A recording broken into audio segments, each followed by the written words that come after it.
General Allen, are we ready to proceed in this case? We are. And this is going to be a plea by information, correct? It is, Your Honor. Defendant's name. Mr. Newton, your client's name, please. Client's name is Noel Leyva. All right, is he present in the courtroom? He is, Your Honor. He's right here. You would have city council table, please, sir. It's pronounced Leyva. Yes, sir. Mr. Leyva, if you would raise your right hand, please, sir, be sworn. Do solemnly swear that the testimony you're about to give in this case should be the truth, whole truth, nothing but the truth, so help you God. I did. Have a seat, please. Mr. Leyva, the court is informed that you have resolved a case or cases that you have pending between yourself and the state of Tennessee, that you're prepared to enter a plea of guilt this morning. The first thing that will happen in this hearing is the assistant DA who's prosecuting your case will announce the agreement to the court. I want you to listen very carefully as General Allen announces the agreement to your case, because you and I will go over that agreement together, and the court will have questions that I'll need to ask you about your agreement. General? We have a document for judge. 116382. Your Honor, in that matter, case number 116382, State of Tennessee versus Noel Leyva. We have come before the court on a plea by information subject to the court's approval, where Mr. Leyva would submit to the Class E felony in the first count of accessory after the fact.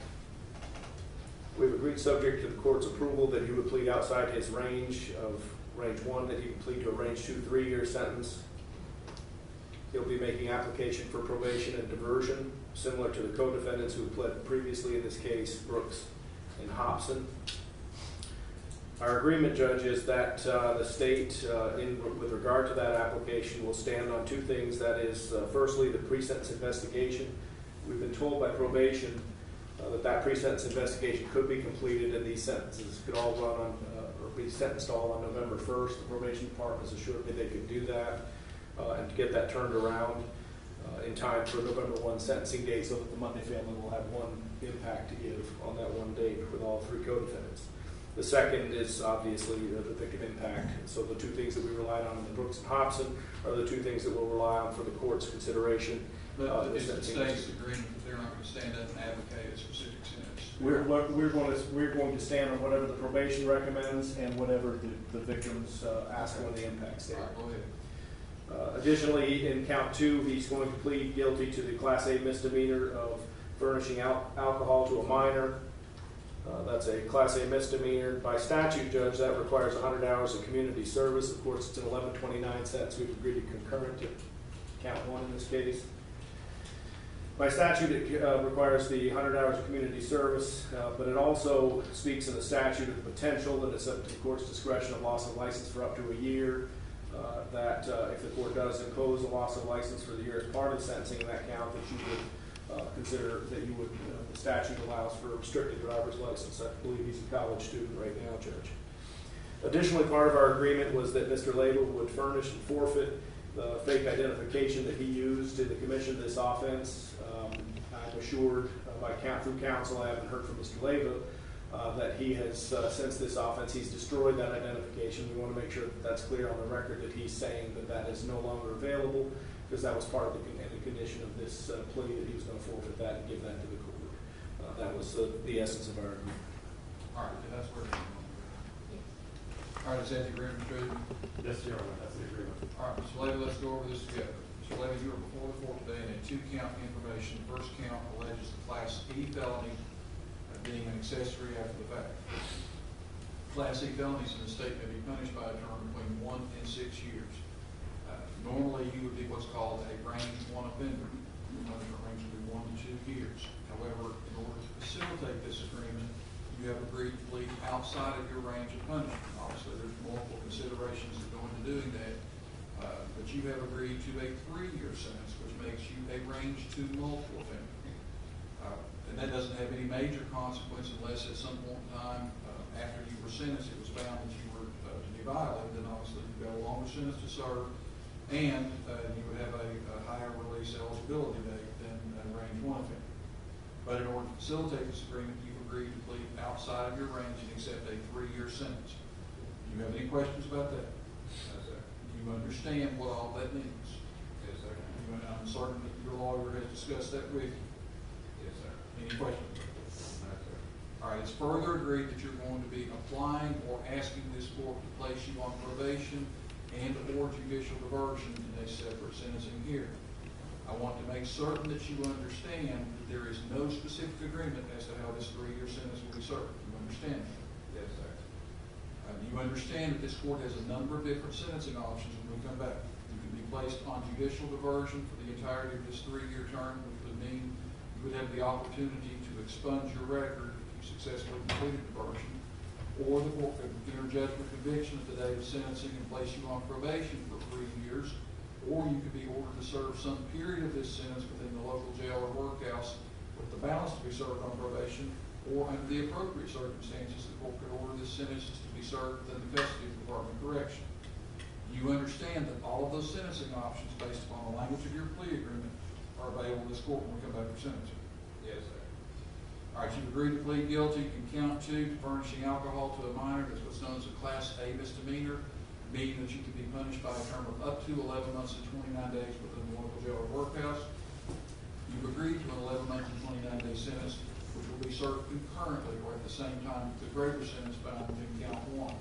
As General Allen stated, there is a minimum mandatory condition that you must perform not less than 100 hours of community service. However, it's up to the court's discretion to order that you do more at sentencing. And likewise, there is the potential for loss of your driver's license if you enter a plea to this second count. Finally, as a condition of this agreement, you have agreed to forfeit any form of fake identification that you may have. Has that been taken care of? Has that been done? Have you destroyed any fake ID that you have? Yes, I have. You understand you can't possess one as a term or condition of your probation from this point forward, or while you're awaiting sentencing. You understand that? Yes. Is that the agreement you've reached with the state? Yes, sir. Is that what you're prepared to do today? Yes, sir. All right, the next thing we need to cover, Mr. Leyva, is how your case was filed within this courtroom today. You have the constitutional right in the state to have a grand jury pass upon the facts of any criminal charge that's pending against you. The grand jury hears only the state's side of the case because the grand jury's function is not to determine guilt or innocence. The grand jury's function is to determine probable cause. In other words, did the state present enough evidence to justify the grand jury's return of an indictment so that that case might move forward and be prosecuted in criminal court? The only other way that a case can be initiated for prosecution within this courtroom is by the filing of a document known as an information. An information bears only the signature of the district attorney general. In other words, the grand jury has not seen the facts of your case. In Tennessee, before an information is a valid and binding charging document, you as the accused person must agree to be charged in that fashion. In other words, they can't initiate a prosecution against you in this fashion over your objection. Do you understand what an information is? Yes, sir. Do you waive grand jury investigation in your case? Yes, sir. Do you consent and agree to be charged by an information? Yes, sir. The next thing we're going to cover, Mr. Leyva, this court needs to make certain that you understand that no one can make you do this. Your decision to enter a plea of guilt this afternoon must be a decision that's made freely and voluntarily, and it must be your decision. Mr. Uten cannot make you plead guilty. General Allen cannot make you plead guilty. This court cannot make you plead guilty. Your decision to enter a plea of guilt today must be yours, and it must be yours alone. Do you understand that? Yes, sir. And is this your decision? Yes, sir. What is your full name, please, sir? Noel Leyva, How old are you? 19 years old. What is your educational background, and what is your school? I'm going to school at ETSU. And I'm assuming you went to Gibbs High School. Yes, sir. What year did you graduate from Gibbs? 2018. I'm assuming you can read and write without difficulty. Yes, sir. What is your home address, please? 6803 Gilder Road. Here in Knox County, Tennessee. Yes, sir. Within the last 24 hours, have you consumed any alcohol or taken any narcotic drugs? No, sir. Are you on any form of prescribed medication? No, sir. Do you understand everything that's transpired so far in this hearing? Yes, sir. Do you have any questions? No, sir. Has anyone forced you, pressured you, or threatened you to make you plead guilty? No, sir. Has anyone promised you anything other than your plea agreement in exchange for your plea deal? No, sir. Mr. Leyva, in order for us to be successful in this hearing today, you're going to be called upon to waive a number of rights. This court does not have the power nor the authority to accept your plea of guilt, to approve your plea agreement, or to enter judgment conviction against you unless you give me that power. And the way that you do that is by waiving a number of rights that you have. I'm holding a document titled Waiver of Trial as your request for acceptance of plea of guilty that has your name at the top of it. Have you read this document? Yes, sir. Is this your signature that appears on the last page of this document? Yes, it is. Have you had the opportunity to review and discuss the contents of this document with your attorney? Yes, sir. Do you understand the constitutional rights explained in this document? Yes, sir. Do you have any questions about those rights? No, sir. In addition to the fact that you've signed a written waiver of certain rights, the law requires that this court advise you in open court that we have a discussion on the record about a number of rights that you have. First of the rights we're going to be discussing is your right to a trial by jury. You are presumed innocent. You have no burden to prove anything in this case. The burden of proof in your case rests upon the state of Tennessee, and that burden never leaves the state. If your case went to trial, a jury of 12 people would be impaneled who knew nothing about the facts of your case, knew none of the parties involved, and who could be fair and impartial. The burden would be on the state to convince all 12 jurors beyond a reasonable doubt of moral certainty that you had committed some crime that they accused you of committing. All of that would have to take place before you could be convicted of any criminal offense. However, if you waive your right to a trial by jury, at that point in time, it gives this court the power and the authority not only to accept your plea, but also to enter judgment and conviction against you and to sentence you. You understand that you have the right to a trial by jury. Yes, sir. You understand the consequences of waiving that right. Yes, sir. And you waive your right to a trial by jury. I did.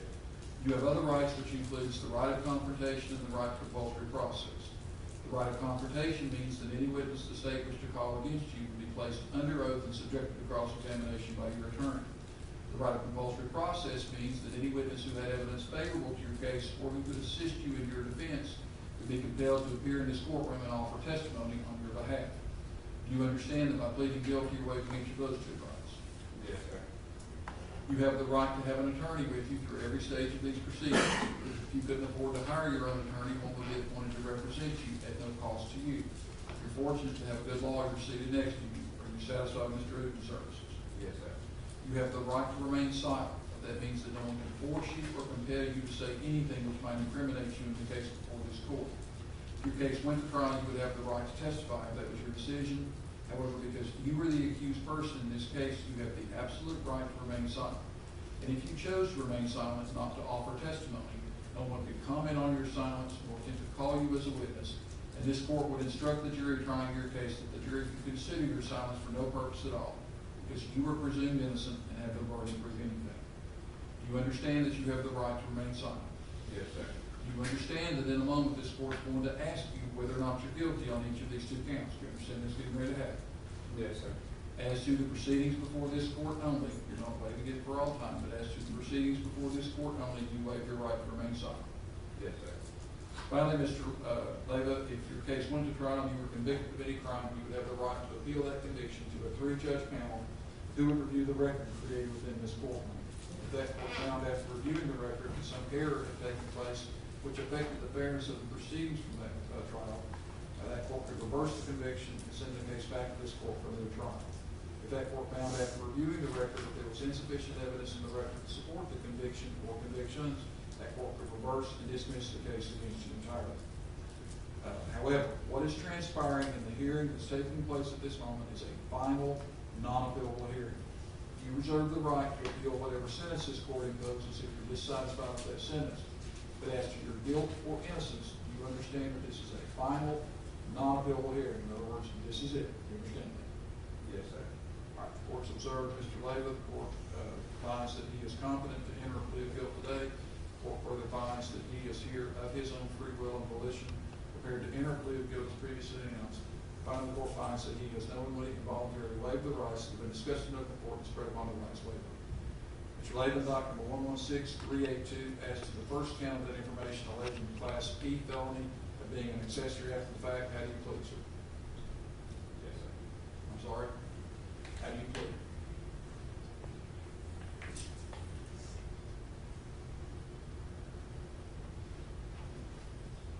Guilty. And as to the second count, alleging the Class A misdemeanor of furnishing alcohol to a minor, how do you plead? Guilty. Gentlemen? With a formal reading. Yes.